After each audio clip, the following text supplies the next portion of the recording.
Welcome sa isa na namang episode ng Panlasang Pinoy. Gagawa tayo ng peach refrigerator cake. At yung mga ingredients na gagamitin natin: sliced peaches, condensed milk, table cream or all-purpose cream, at graham crackers. Umpisahan na natin ang paggawa ng peach refrigerator cake. First step, kailangan natin i-combine yung condensed milk and yung table cream or all-purpose cream.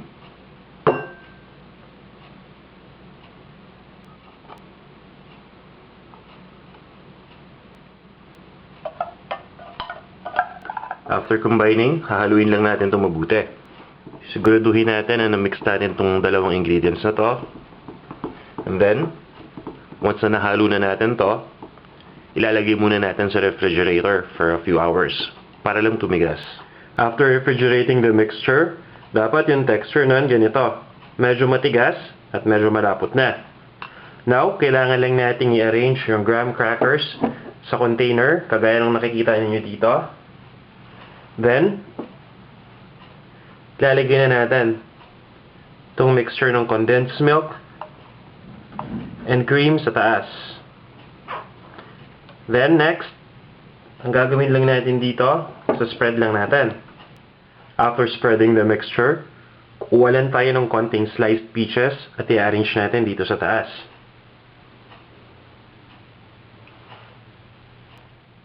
Once na malagay na natin yung sliced peaches dito sa taas ng ating mixture ng condensed milk and ng cream, maglalagay ulit tayo ng isang layer ng graham crackers.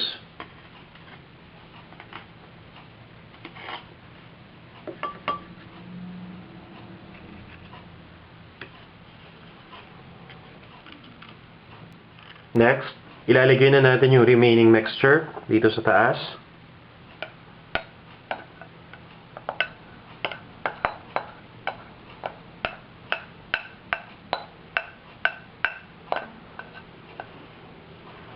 Then, spread lang natin uli.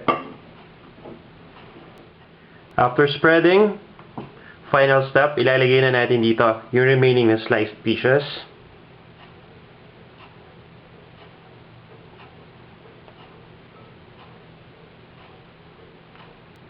After natin mailagay yung peaches dito sa taas, kailangan lang natin itong i-refrigerate overnight.